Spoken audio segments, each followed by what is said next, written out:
This is ContactTalkRadio.com. Consciousness in action. And you are taking action into your consciousness by tuning into Contact Talk Radio. And on TuneIn.com, Hing.fm, and UpSnap Mobile. Contact Talk Radio.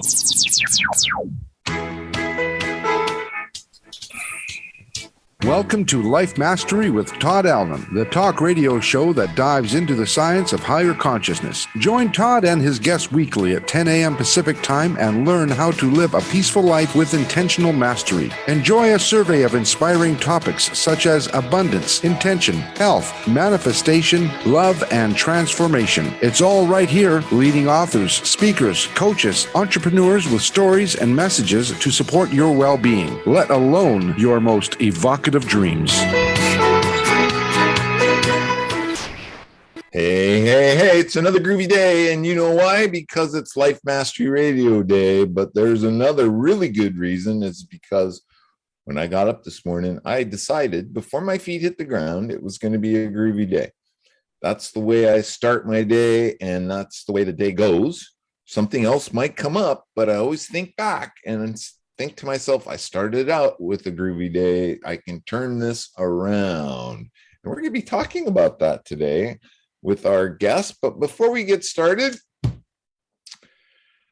I like to get myself centered and situated and a little organized for some great content that Jackie and I are going to provide for you today. And I do that by thinking first about what it is that I connect to, what it is that I connect to, what is it that I plug into that gives me power, that gives me solace, or that gives me peace. What is it? It could be God, it could be Allah, it could be the dude, it could be the doorknob that leads you to the outside world. Whatever it is for you, think about that for a minute, and let's take in a deep breath.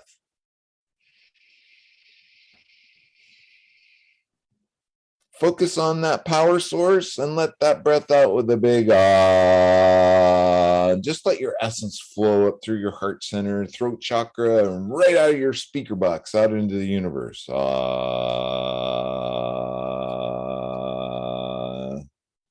Let's do that one more time, but this time, think about your dreams, visions, and goals. What is it that you aspire to do, be, or have?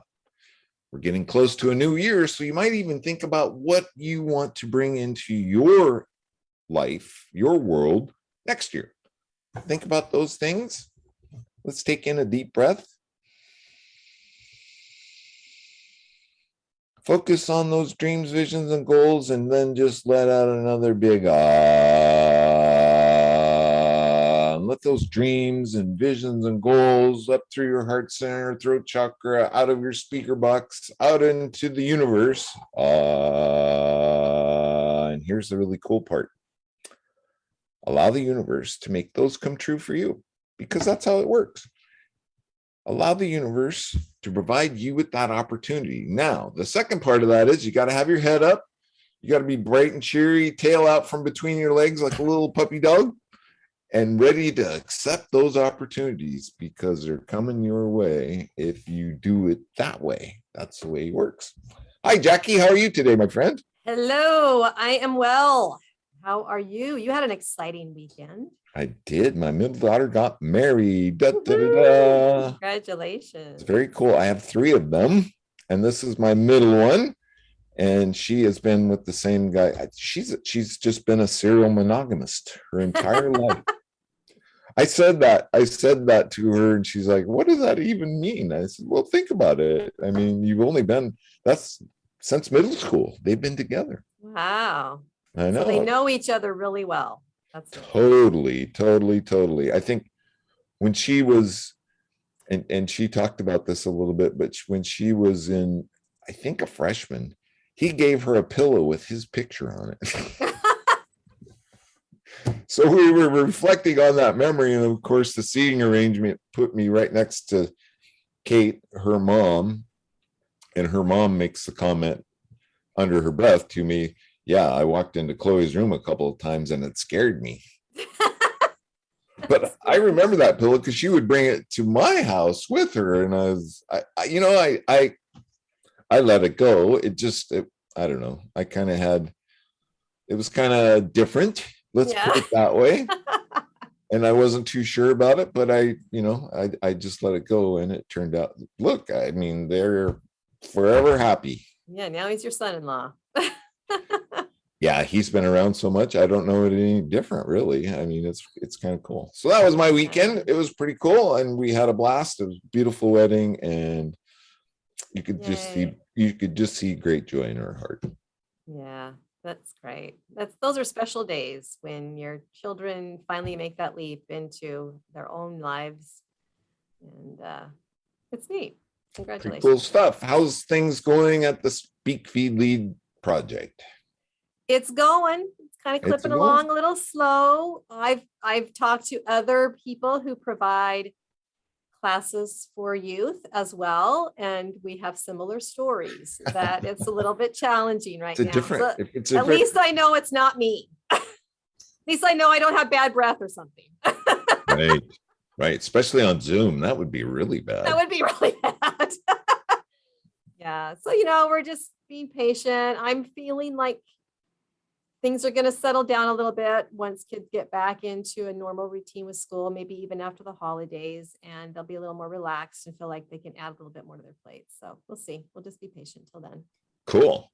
Yeah, it's a changing time, and they're back in school now, and things are getting reorganized. And a lot of those kids, Jackie, is it true? I've heard a couple of things that they have, like, because it was so disorganized and kind of dysfunctional with the last year of trying to learn, that they have 2 years to make up. Is that kind of a correct way to look at that? Well, that's what my students are telling me, that the teachers are saying to them, that they're saying, well, because you weren't in school last year, we have to make up for it. So they're piling work. Wow. They're piling homework onto them, which is unfair, if you ask me, because that does limit the child's energy to be able to do extracurricular things that also bring them joy. I mean, schoolwork doesn't typically bring them joy. Well, that makes a lot of sense. But yeah, so that's the challenge that we're facing, as parents don't want to add more on. You think they would have strategized the way to just meld it and make it, instead of cramming 2 different curriculums, 2 different years, and just meld it into one and get these kids advanced? So I don't. Well, you think that you could offer some evening classes or summer school or something if kids are feeling behind, but a lot of these kids don't feel like they're behind. Yeah, they feel like they're behind socially, but they don't feel like they're behind academically. And I think the assumption that the schools are making is incorrect for everybody. Besides, it was the whole nation affected by it. It's not like it's just a couple of school districts here and there. So they need to cut the kids some slack and just let them resume where they were, and they'll make up for it. They'll make up for it over several years. They don't have to do it all in 6 months. So. Yeah, everything's catching up to us now. But as we're going to find out from our guest today, these kinds of things, just have the ability to give us different choices and make us stronger and look at things a little different and reorganize our thoughts. So we're going to talk about that today. I want to remind the listeners that today's show page is at www.lifemasteryradio.net or .com, whichever one you prefer or whichever one comes out of your fingers. And you can find any links that we talk about with our guest today. There's links to her website, pictures of her book, and all things about that. While you're there, sign up for Jackie's newsletter. It's a simple little form. You can fill it out.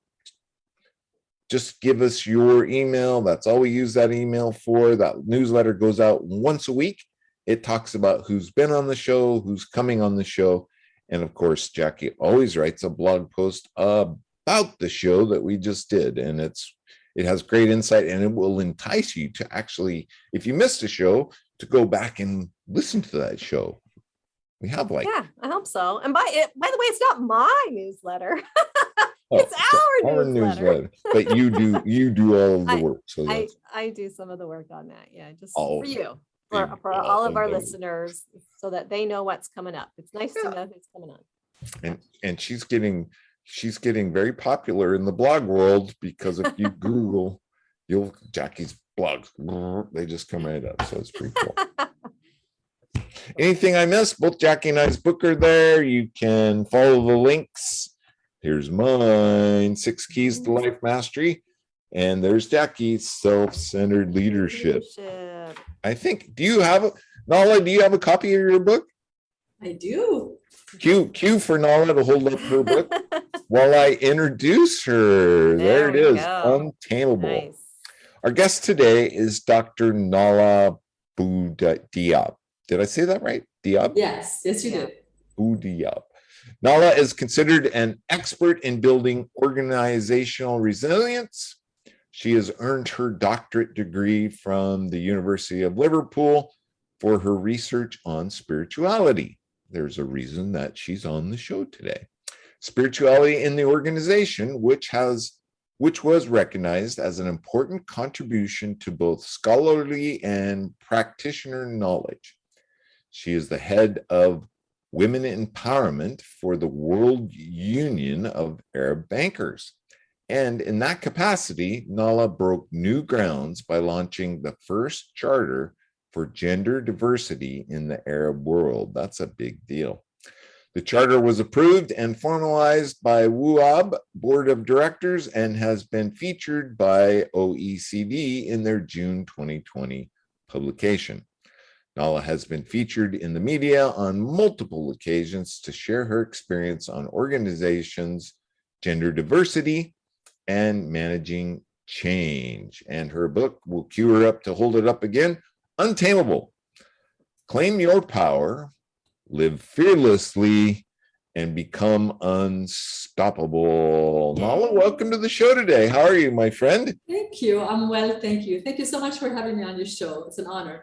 We are super excited, and I'm even more blown away because, just to let our listeners know, Nahla is coming to us from Lebanon. It's pretty cool.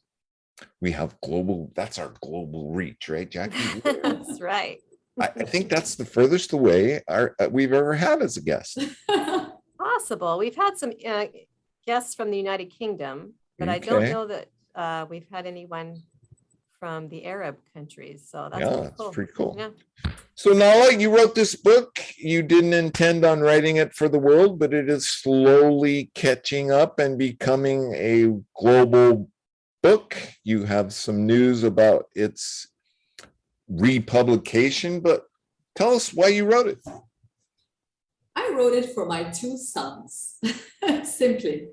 After going through life, after experiencing life, I reached a place where I saw a consistent pattern that had relationships between my thoughts, my perspectives, the outcome of every event that I've experienced. And I had this aha moment. Figured it out. I know how it works. I want to teach my two boys how to do this. I don't want them to suffer. I don't want them to try to go through hardship, just trying to figure out why we are here and what is their purpose. Just write it in the book. And I didn't want to be someone who's constantly preaching. So I thought I would write it in a book, have it ready for them. Whenever they feel they need it, they will actually reach out for it. That was the initial intent. Wow. And the other thing that came to my mind is I don't think I've ever heard of somebody having a doctorate in spirituality. What kind of studies did that entail? I mean, did you look at spirituality on as a global viewpoint? And then okay, so this was a doctorate degree in the field of management. My thesis was an action research thesis in which I applied my research within the organization I manage. It was about enabling emotions of spirituality inside the organization. So I was able to provide evidence that if you do that, if you unleash the power of humans in the organization, you're going to outperform your expectations as a company. And unleashing power has been a theme of your life, right? I mean, there's been times in your life when you have felt completely controlled by others, and you always had this desire to be, as you say in your book, untamed. So tell us a little bit about your life, Nahla, and fill us in on the details, because what I liked about your book was that your story was in the first chapter, and you didn't break it up with lessons learned here and there. You told us your story, and then the lessons came later, and I really appreciate that. So it's a lot of years, but what would you like to tell our audience about your experiences? Well, I've been so privileged and lucky to have a rich experience, whether growing up or so every possible hardship you can imagine came into my life. And, you know, and I always tell people, don't feel bad about that, because when you're sitting there trying to select a university, you usually go for the top universities, and those universities are usually have the most challenging programs. So my life has been a challenging program. I grew up, born in Lebanon, immigrated to Canada when I was a small child. I've experienced bullying, I've experienced rejection. I come from a family where my father was very conservative, and he had his own perspective on what women should do or should not do. I was not allowed to go to university. So I started working when I was 17 years old, which created a tremendous opportunity for me, because by the time I was 21, I was a national manager, endured harassment in the workplace, faced discrimination, faced illness, you name it, Jackie. Yeah, I know. And it doesn't give it all justice to your story, because you're leaving out detail. I know for time, you can't possibly get into all those details, but when you say you were bullied and you were beaten by kids at school, and you lived in very troubling circumstances, not even having clean water at some times in your life, and not enough food to eat. So when you talk about these challenges, they were big deals, right? And any normal person, or any person that we might consider human would have given up, would have felt like my life isn't worth it. I'm not going to get ahead, because you would get ahead a little bit and then you'd get knocked down again. You know, your family moved to Canada, and just when you were starting to feel like that was home, they moved back to Lebanon, and happened a couple more times, right? And so you've had a really challenging life, and your book is about the lessons that you've learned that we can all relate to. So what do you want to say about the first thing that you feel like you've learned that our audience needs to hear today? I believe that the most important thing people should notice is their perspective, because you can look at life as if you are a victim, or you can look at life as an opportunity, as a learning experience. And this perspective stems from how you see the world and and your own purpose of life. So if we believe that we are here on earth to eat, drink, have children, work to pay for health insurance, and then die, then that's the wrong perspective. Right. That's the wrong perspective. And you will not allow yourself to get sucked in to a lifestyle that is aligned with that perspective. My perspective is that we are here to experience, to learn, to share, to love, to create, to love again, and to ignite passion all around us. And if that is your perspective, then you look at every situation, every experience in front of you from a different angle. Your objective is to learn so that you can evolve and share. And what as you're talking to people or coaching them, what is the one thing that helps them get on that track, to get that turned around? Is it our thoughts? Is it emotions? Our thoughts are our magical powers. And I don't think I'm the only person who says that. I think you know it, Jackie knows it, the world knows it. The challenge is in implementation. If we master our thoughts, we master our emotions, and we can keep ourselves in an elevated state of mind and an elevated state of feelings and emotions. When you're at that state, you have ignited your magical powers. It's that simple. The challenge is in adopting a lifestyle that enables you to be in this state. Because in our world, in our environment, everything is done to ensure you are never in that state. Yeah. You are distracted by negative noises every minute of your day. You're controlled by fear. People suffer from anxiety. They doubt themselves, and they feel lost, because all of us know that we're here for a purpose. So we're like little children lost in the woods, distracted by every event that happens. And it's time to stop and recognize that we are powerful, and no one can take this power away from us, because we have free will. Once we recognize that we become victims only by surrendering to someone else, we will stop surrendering, and we will learn how to be the masters of our lives. What is it that they hold on? So we are human. And even though we know what you know, it's still easy for us to get off track and get that monkey mind going, and then we lose sight of that. So what are some of the tools that you teach people to get back that power, to get back in that power? Well, in the book, the second part of the book basically presents those tools to my readers. It actually takes the readers through different exercises so that they can figure out what makes them happy, why they exist. And those exercises are really important because they trigger depth in terms of self-thought. The same way, when you decide to have a lean, powerful body, you have to adopt a lifestyle that helps you with that objective. The same way you do that, you have to do the same thing for your non-physical self. So in the book, I offer multiple steps and principles that I invite and I encourage people to adopt. And I assure you that people living that lifestyle can never, ever become victims. And so in the book, I present one big step, and it's called Connect, Trust, and Accept.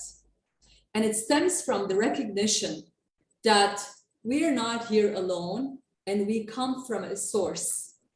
We have a God, call it Jesus, call it Buddha, call it whatever you like. I'm referring to this big power that created us. It's there. It's there to help us and to guide us. But we're too busy, distracted by day-to-day life. And so that is the main step. I offer 5 principles that if the readers adopt them, they will always stay connected. So when you're connected and you see something that's scary or frightening, you're not going to be afraid because you have a different perspective. You're seeing it from a powerful place.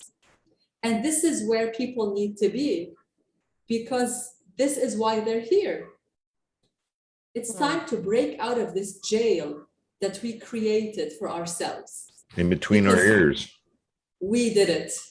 Time to break free. It's time to break free. Well, let me play devil's advocate for a second here, because someone who is living in severe poverty, or someone who is living in an abusive situation, or someone who's living with a chronic disease, perhaps even a terminal illness, this is reality. And they would say, changing my mind isn't going to change the situation, right? Changing my mind is not going to heal my terminal illness. Changing my mind isn't going to get me out of poverty. Or is it, Nahla? I would say it might just will, because it did for me. I'm not someone who has had an easy life, and I'm not being theoretical. What I did, I've been through all of these things that you have just talked about. I'm not someone who's had, a life free from illness, free from abuse, free from harassment. No. I went through it all. And I can tell you that your main critical success factor is, what are you surrendering to? So, for example, in one particular episode in my book, I talk about workplace harassment. I was a 17-year-old, innocent, pure girl, forced to work to support her family. And I'm harassed by my boss. I had two choices: succumb to his harassment, which did not even cross my mind, or keep my thoughts calm, master my thoughts, and don't allow him into my thoughts. And that's what I did. How did I do this? I simply sat there and ignored him and just tried to connect every moment of my day with this greater power. And if you read the book and you look at that particular incident, the result was no less than a miracle. So yes, no matter how hard the circumstances are, you can turn them around with your thoughts, with your emotions, with your focus, and more importantly, by reaching out to this amazing power that is there for us to use, but we're not using it. Yeah, I used to think about these. You talk about that power, and what helped me anchor that thought was, you know what a Kirby vacuum cleaner is? Yes, we actually had one. My family had one in Canada. Yes. So it's like, when that thing's plugged in, it's a breeze. It's self-powered and it pretty much just vacuums itself. But if you get far enough away from the wall and it becomes unplugged, then it's heavy and cumbersome and you can't steer it or drive it at all. I created that thought way back when, probably 15, 20 years ago. And that always helped me. And then I would share that with people and they would get it. It would just click. So it's kind of a cool way to look at it. And that's exactly what you just described. It's, I was talking to someone the other day, and I'm passionate about this because we were not designed to live as individuals. And when people figure this one out, they're going to figure out that their happiness stems from the happiness of everyone around us. And I figured this out. So I was talking to somebody and he asked me, why are you this passionate about this? And I said, if you were sitting watching two people at war, one has no weapons and the other one has a lot of weapons. But the one with no weapons is terrifying the other person that has a lot of weapons. Yeah. And by doing this, he or she is distracting them so that they don't notice their weapons. Yeah. But the moment that person notices his weapons, your opponent is done. And this is what's happening to humanity today. Everything around us is being done to distract us from our powers. Yeah. And the moment we're brave enough to just calm down for a few minutes, do the steps I've outlined in the book, you're going to feel miracles happening and you will move the world. Yeah, that is so cool. And Jesus told us that's the way it worked too. Yeah, through his teachings. So you talked about being connected. And so what came to my mind was, how important is it for community, to be part of a community, because today, and I'll just go this far, is in today's world, our kids are connecting with other people via a screen, and it's not really false. And I was really curious what your thoughts and ideas about being part of that community versus a real community. I think any community that can happen is important.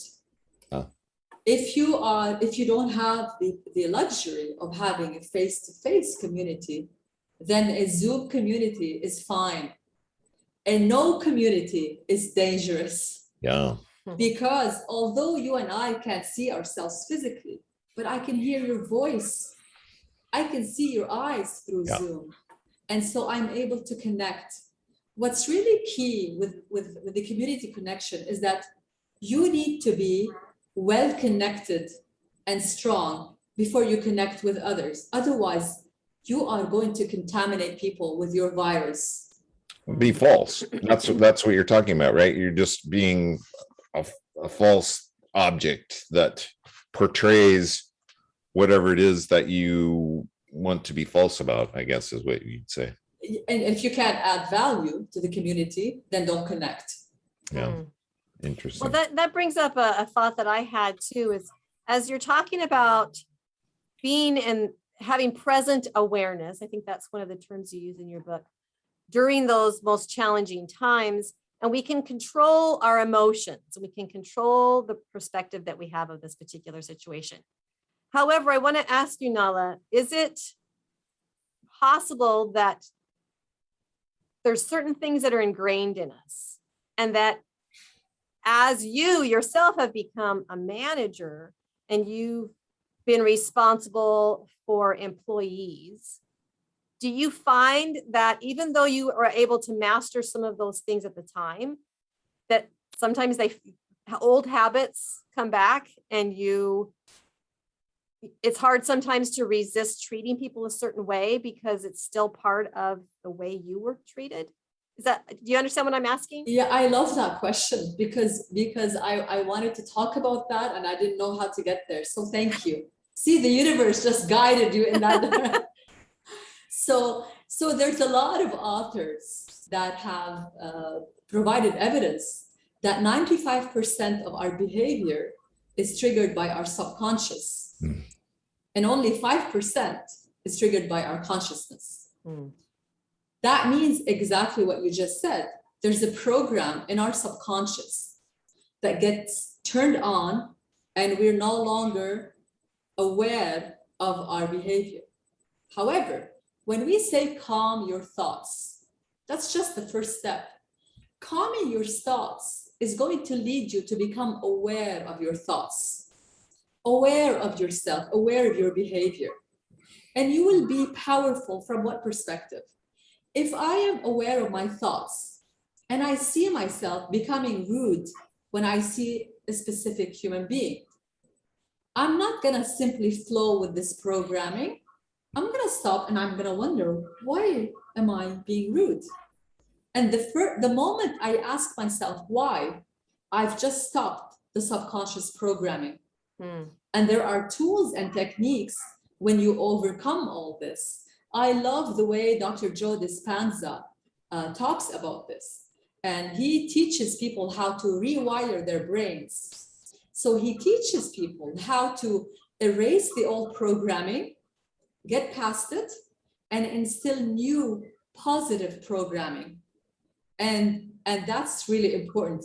So I'm doing a well-being program currently. I'm implementing the second, this is the second time around I implemented. And this is exactly what I am teaching the participants. First, become aware. When you are aware, you took control of what happens in your thoughts. You know that this is programming and you stop. We go so far. And again, I refer to Dr. Joe Dispenza because I'm so grateful for his work, because he provided scientific evidence for what goes on in the mind. And so he also teaches how you need to define the main belief system that triggers a negative emotion. And once you define it, overriding it with a new positive belief becomes easy. So the challenge isn't defining it.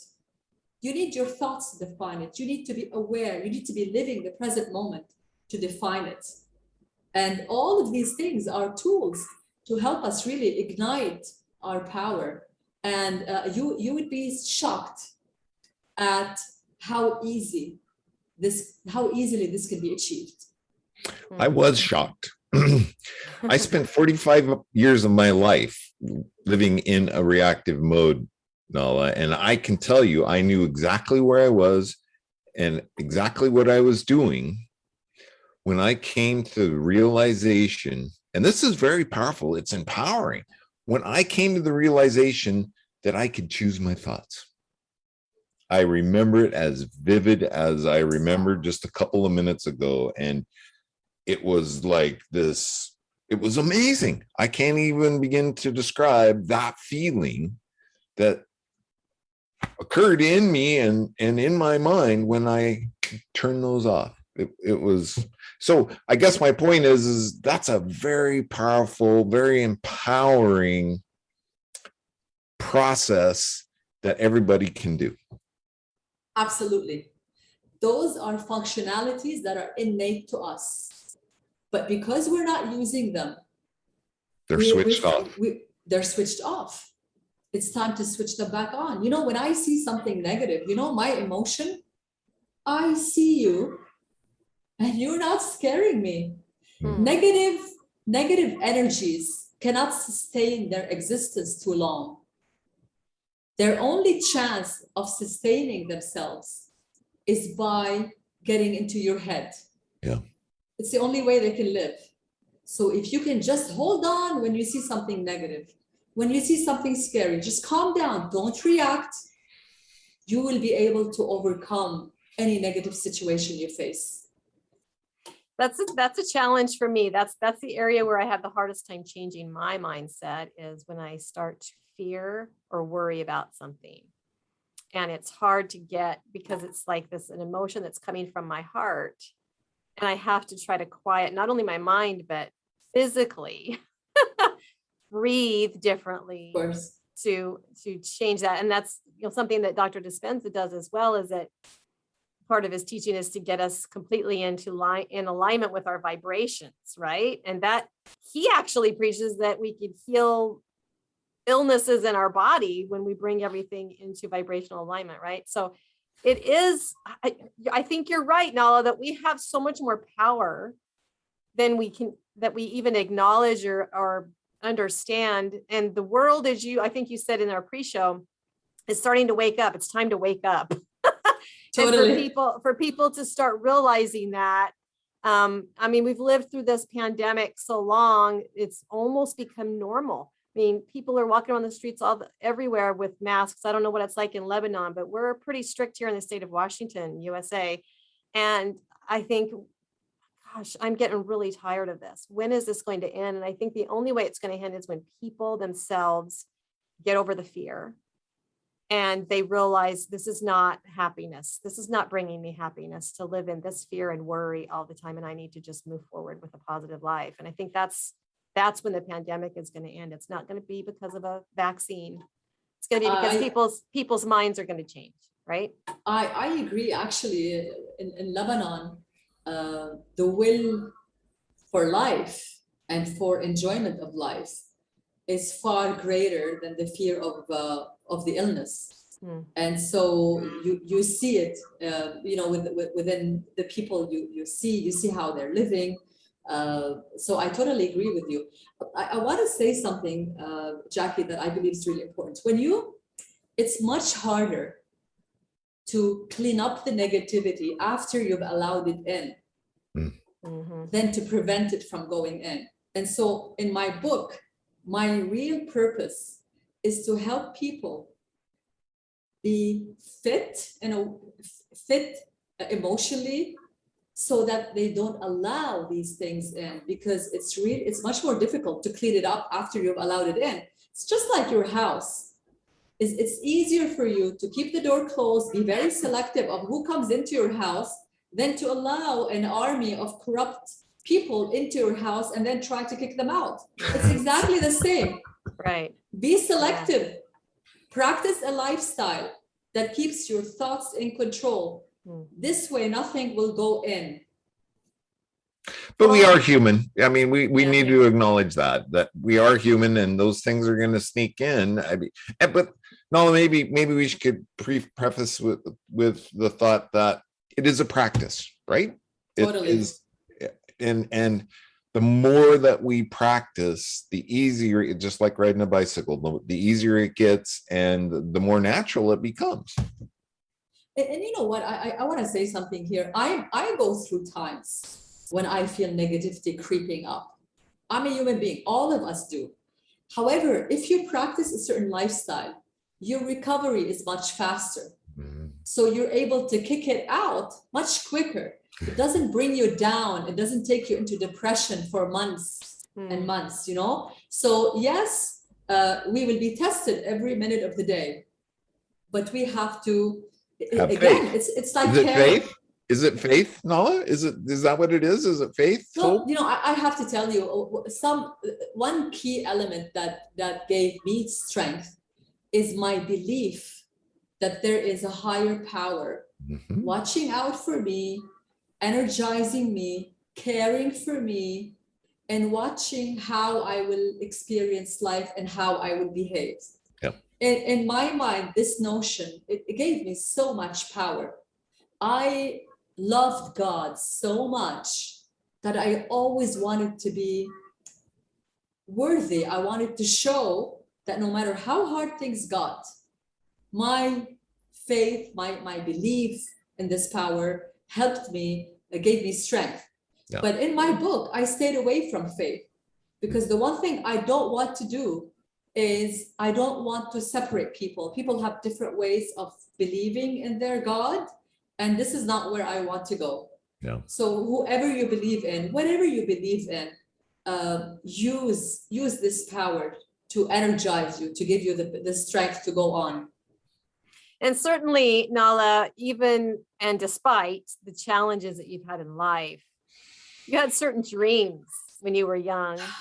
You kept an eye on those dreams, and they didn't come true exactly the way you dreamed them, but probably better, right? And so you have experienced all of the probably biggest challenges that life has to offer, and yet it's been a happy ending for you.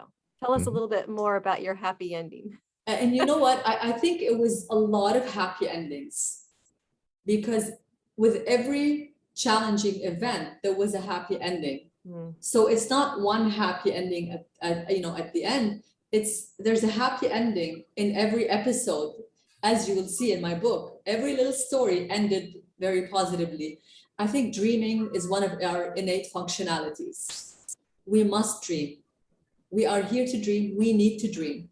So in my case, all my life, every night when I went to bed, I went to sleep dreaming of something beautiful. And this apply. I mean, even my husband, I started dreaming of marrying my husband when I was 6 years old.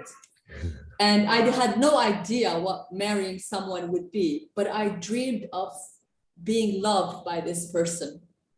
And dreaming materializes, because achieving your dreams start with having a dream.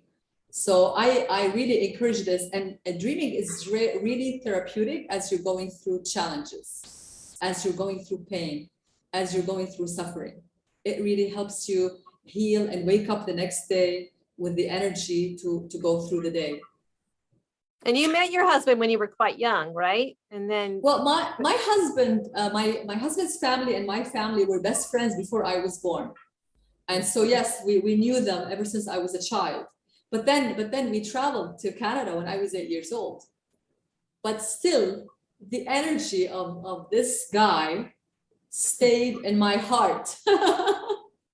And that was a beautiful ending, because I'm married to him and we have 2 boys. So, and he was dreaming of you as well, right? Thank God. I don't know what I would have done. Thank God.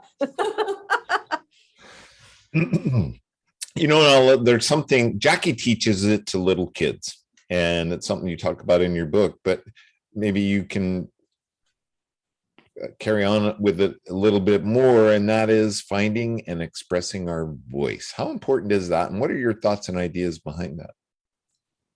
I think everything we suppress will end up causing us pain or suffering or illness as we get older. Expressing ourselves is something truly important. And I think what happens is, as we raise our kids, we love them so much and we want to protect them so much. And we have this belief that we know what's good for them, which in my opinion is very damaging, and it's definitely the wrong belief for me, at least. And so if your child wants to do something, you suppress them because you know that it won't work, or you know it's not good for them, or you know that it might put them at risk. And the more you suppress, the more you will have rebellion. Yeah. I think rebellion is the result of suppression. And I'm not saying it's easy to allow, and I'm not suggesting allow kids to do whatever they want and put themselves at risk. Not at all. I'm saying we have to choose a different approach. And you know, my son actually said that beautifully when he was 10 years old. I was asking him to do something, and he looked at me and he goes, Mom, I don't take orders well. Here's the true heart of it. Nice. And you know when he said that, I thought, why am I telling him what to do? Why can't I talk to him in a different way? And actually a lot of my own evolution was triggered by my kids. And since then, I don't tell my kids what to do. Yeah. And that makes them run to me to ask for my opinion. Yeah, no, that's very empowering. That's great sage advice right there. Yeah. So what's it? You're living in Lebanon. You had a somewhat repressive childhood there. So what are things different now? There's something beautiful about this country. You come into Lebanon and you can find 50 different cultures living in this small piece of land. So although I'm telling you about my conservative family, you will come to Lebanon and you'll go to places where they live as if they are in the US or in Canada. They're quite free. And so it's related to religion, where you've grown. So you have a little bit of everything. Is there suppression in Lebanon? Absolutely. Are there places in Lebanon where women are not allowed to have an education? Absolutely. Is it all over the country? Definitely not. In Beirut, in the city, we have incredible, powerful women leading multiple industries, making a change on the country level. So there's a little bit of everything. There's a lot of work to be done though, because our laws are unfair to women, and there's a lot of people working to change that. So it's a very diversified environment. Amazing. Nice. Yeah. And you're part of that. I hope so. Part of the change, making the change there. Yeah. I think a lot of people are. Some don't even know it. Yeah. We are going to remember why we're here. Everybody knows why we're here. We're going to be remembering why we're here, and the universe will tend to drive you to your purpose. You just have to recognize it so that you can enjoy it. So do you feel right now that you're in the place where you can absolutely make the most impact on the people who listen to your words? I think my intention is to impact Earth. The beauty of Lebanon is that you can reach Earth, you can reach the globe from here. I hope that I can make an impact in Lebanon, but also I want to touch areas I don't even know, I'm not even aware of. And I can do that. I could do that energetically without being physically present. Yeah. Oh my goodness, ladies, we only have about 6 minutes left. But there was one topic, I listened to some of your other podcasts. There's one thing that just jumped out at me, and we haven't talked about that yet. And that is the importance of spiritual nourishment. Can you talk to us about how important that is, and how does a person do that? Well, you have a physical body, and we're very well trained how to take care of this body. You have to eat, you have to drink, you have to exercise. We all know how to take care of the physical body. Express our spirit. We have to care for the spirit as well. Let me call it the non-physical. It's thoughts, it's emotions, it's your psychological state of mind. How do you care for that? You follow the steps I outlined in my book. You wake up every morning. You wake up every morning and you don't allow yourself to be woken up by an alarm. Right. You wake up, you ease from the spiritual realm to the physical by allowing yourself to connect before you get out of bed. You learn how to calm your thoughts, whether it's through meditation, through going for a walk. You get in touch with nature. There's a lot of things you can do. And actually the book offers not only the techniques, but it offers an exercise that allows you to build your own program so that you can get into that routine. What does your morning routine look like, Nahla? I wake up feeling grateful for so many things. Being able to breathe without pain, because what I did, I went through an illness where I could not breathe without pain. I'm grateful that my husband is right there next to me. I'm grateful for the air. I look out the window. I'm grateful for the trees. I meditate in the morning. I have an hour where I meditate. I focus on my own energy centers. I get up. I go to the gym. I work out. I take care of my physical body. Come back. I eat things that are energizing. And then I go to work filled with love and energy and just spread it across the bank. Nice. Is Dr. Dispenza one of your favorite meditations, or are there other people that you meditate I to? really love Dr. Dispenza for one reason, is that his research validated my life experience. And I'm grateful to him. Because of him, I can talk about this without people thinking I'm a crazy person. So, so there's a lot of other meditations. Dr. Joe Dispenza's meditations work really well for me. But I think each one of us has to discover their own routines. This is why I provide options in the book. Right. Yeah. Yeah, that's very cool. Oh my goodness, we are just about out of time. Is there a parting thought? Is there a, something I always like to ask my guests, and I'll just change the subject really quick. But is there a confirmation or a acknowledgement from somebody about them working with you and the power that they felt, or the change that occurred in them because of working with you, that stands out to you? Is there an example that you could give us? You don't have to name names. We just want to know what your work does. I had one person in the group that I'm working with right now who raised her hand, and she said, "This is the first week I wake up without migraines."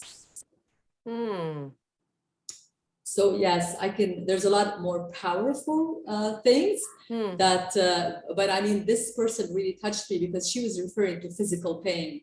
Right. Right. And which is hard. It's hard to get through self-talk when you're actually in pain, right? Exactly. So to be able to overcome that is huge. And now she looks at the pain as her slave. She's no longer the victim of that pain, which is beautiful. Yeah. I'd like to say something really, really quick, if you don't mind. Sure. We have 3 minutes. You go, girl. We accept the fact that for people to wake up and get enlightened, they have to go through difficult situations. I'm using my book to say, don't suffer. Yeah, you don't have to. Prevent suffering. Learn how to get fit in the non-physical to keep your physical healthy. There's no need to suffer to wake up. And I hope that people would benefit from this. That's something that I've always pondered. I made 3 trips to inpatient treatment for alcoholism, and it wasn't until the 3rd trip that I really started to get it. And then I always thought about that and all of that. Does it really take great desperation for a person to get clicked in or get connected? And it shouldn't. It really shouldn't. I think it's people like you and I and Jackie that have had that experience of gigantic pieces of roadway thrown at you until you get it, right? That now gives us the power to share it with others and to tell them it does not take for you to be on your knees for you to get it. Sick. Do it before. Prevent illness. Yeah. And prevent suffering. And your book can be found at Amazon, and your website. What is your website? You can find the link at lifemasterradio.com or .net, but what is that website? It's www.nahlakhaddage.com. And you can find that on lifemasterradio.net or in Jackie's newsletter. Yeah, we'll have it there. It will come out. So go to lifemasteryradio.net or .com, sign up for the newsletter, and we'll send you the link. You can get it right there. That's about all we have time for. We have just a little time. Jackie, any takeaways? Was this a great show? I really enjoyed it. It was a great show. We got to have Nahla back. We got to have Nahla as back. someone who teaches children how to find their voice and deliver it powerfully, whatever their unique message is, I appreciate that you've done the same thing. And as I read the story about you as a child, I can see so much of your life in the life of my students. And so I appreciate your speaking out. I really Thank do. you. that's Thank you very so much cool. for this opportunity. I appreciate it. Oh, we want you back. So when that book comes out, you're coming back on Life Mastery because there's so much more we could talk about. Did you have fun today, Nahla? I loved it. Thank you so much. You're very welcome. And thank you for showing up as you from halfway around the world. Pretty cool. We live in a pretty cool world these days. Lastly, please go to Life Mastery Radio, check out Nahla's website, go to Amazon, check out her book. It will empower you. It will give you the tools and it will help you formulate your own thoughts and ideas on how you should master your life. Lastly, please, please, please make it a great day because, and this is true, it's all about choice. Bye-bye for now.